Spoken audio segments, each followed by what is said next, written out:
Assalamualaikum warahmatullahi wabarakatuh. Bismillah walhamdulillah wassalatu wassalamu ala rasulillah wa ala alihi wa ashabihi wa walah, amma ba'd. Pemirsa yang dirahmati oleh Allah subhanahu wa ta'ala,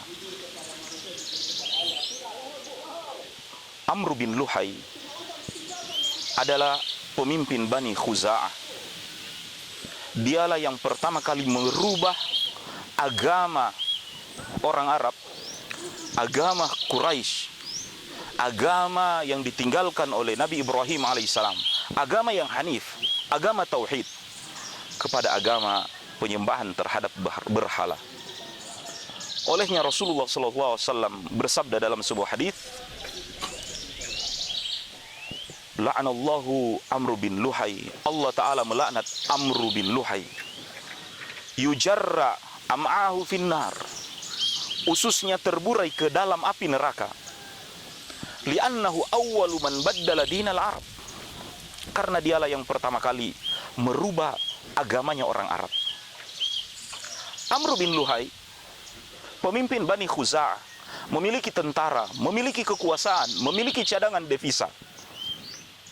Namun karena dia tidak menguasai kota Makkah, maka kemanapun suku ataupun rakyat dari Khuza'ah pasti akan dirampok, diganggu oleh orang-orang Arab pada umumnya dalam perjalanan dagang mereka di waktu musim semi atau di musim dingin, rihlatas syita'i was saif.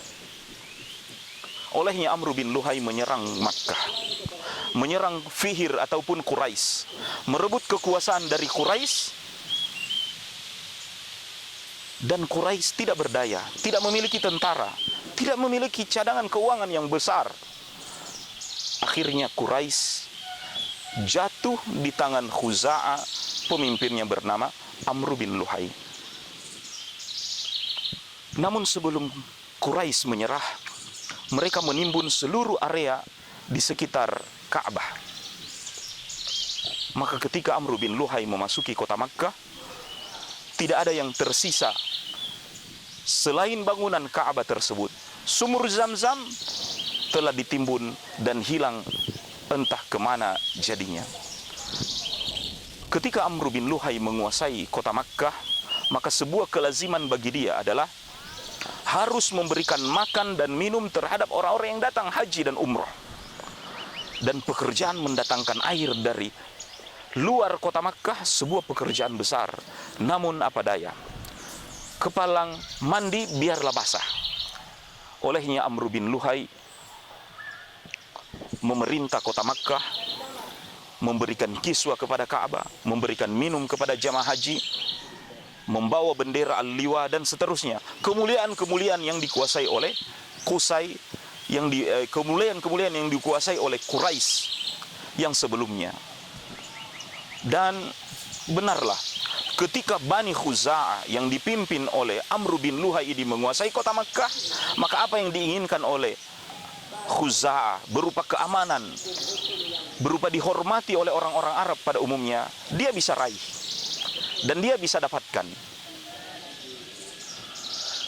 Di antara kegemaran daripada Amr bin Luhai adalah melakukan perjalanan, berpetualang kemanapun yang dia inginkan. Maka suatu waktu Amr bin Luhai mendatangi Syam, dan negeri Syam adalah negeri yang diturunkan padanya nabi-nabi Allah subhanahu wa ta'ala. Ketika Amr bin Luhai mendatangi Syam, dia menyaksikan penduduk Syam di dalam berdoa, di dalam solat, meminta tolong kepada Allah subhanahu wa ta'ala. Mereka tidak berdoa langsung seperti yang dilakukan oleh Quraisy selama ini, di depan Ka'bah langsung berdoa kepada Allah subhanahu wa ta'ala. Tetapi mereka berdoa kepada Allah dengan perantaraan orang-orang soleh yang telah meninggal dunia, yang wajah atau bentuk orang soleh tersebut digambar atau dibuatkan arca dan patung. Sempat Amr bin Luhai protes, kenapa kalian meminta kepada patung, kepada batu, kepada kayu? Mereka mengatakan, kami bukan menyembah, bukan meminta kepada patung dan batu, Tetapi kami sebenarnya minta kepada Tuhan, kepada Allah Subhanahu wa taala. Tapi patung ini patung orang soleh. Dengan menyampaikan kepada orang soleh inilah yang akan menyampaikan kepada Allah Subhanahu wa taala. Sebab di dalam kehidupan mereka dahulunya mereka orang-orang yang taat kepada Allah Subhanahu wa taala. Adapun kami orang yang belepotan dengan dosa. Maka ketika kami minta kepada patung orang soleh ini sebenarnya minta kepada Tuhan. Dan untuk mempercepat doa. Perkataan ini membuat Amr bin Luhai mengatakan perkataan ini masuk akal.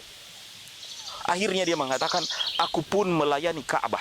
Ka'bah didatangi oleh orang-orang Arab untuk berdoa kepada Allah Subhanahu wa taala, menginginkan agar hajat hidupnya dipenuhi oleh Allah Subhanahu wa taala.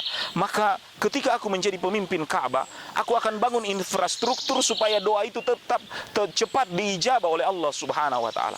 Maka saat itu pula Amr bin Luhai membeli sebuah patung besar untuk diarak ke kota Makkah, mengharapkan supaya doa-doa orang yang datang ke kota Makkah cepat dijawab oleh Allah Subhanahu wa taala. Pemirsa Wahda TV yang dirahmati oleh Allah Subhanahu wa taala, maka digotonglah sebuah patung yang besar masuk ke kota Makkah. Dan patung ini mereka pasak di dekat Ka'bah. Orang-orang bertanya kepada Amr bin Luhai, apa ini? Amr bin Luhai mengatakan, kita datang ke kota Makkah ini untuk berdoa, untuk meminta kepada Allah Subhanahu wa taala, pemilik dari rumah Ka'bah ini. Patung ini, patung orang soleh yang selama hidupnya mengabdi kepada Allah Subhanahu wa taala. Mintalah kepadanya, dialah yang akan menyampaikan kepada Allah Subhanahu wa taala. So kita ini penuh dosa, pernah berjudi, pernah minum khamar dan dosa-dosa. Sedangkan patung orang soleh ini, orang soleh itu hidup dalam ibadah kepada Allah Subhanahu wa taala semasa hidupnya. Maka titipkan doa kepadanya, dialah yang akan meminta kepada Allah Subhanahu wa taala. Perkataan Amr bin Luhai ditaati. Sedangkan dia tidak menyukai makan onta yang telah disembeli atau yang telah digunting telinganya, membuat orang mengharamkan onta tersebut. Maka ketika Amr bin Luhai menyuruh orang untuk beribadah kepada Allah dengan penyembahan yang baru seperti ini, orang-orang pun mentaati Amr bin Luhai. Maka sejak saat itu berubahlah agama orang-orang Arab yang tadinya berdoa langsung kepada Allah Ta'ala, ud'uni astajib lakum, yaitu meminta kepada Allah Ta'ala tanpa perantaraan. Jadilah mereka berdoa kepada Allah dengan perantaraan patung. Patung itu patungnya orang soleh. Makanya berhala ada dua di dalam agama. Ada yang menjadikan berhala itu kuburan dan patung. Kedua-duanya fungsinya sama, milik orang soleh yang semasa hidupnya soleh. Dan ketika Nabi SAW melarang perbuatan penyembahan berhala tersebut, mereka mengatakan, ma na'buduhum illa liyuqarribuna ilallahi zulfa. Kami tidak menyembahnya, tapi supaya kami lebih dekat dengan Allah Ta'ala dengan berbuat hal seperti ini. Insya Allah, kajian Sirah Nabawiyah ini akan kita lanjutkan pada segmen yang akan datang.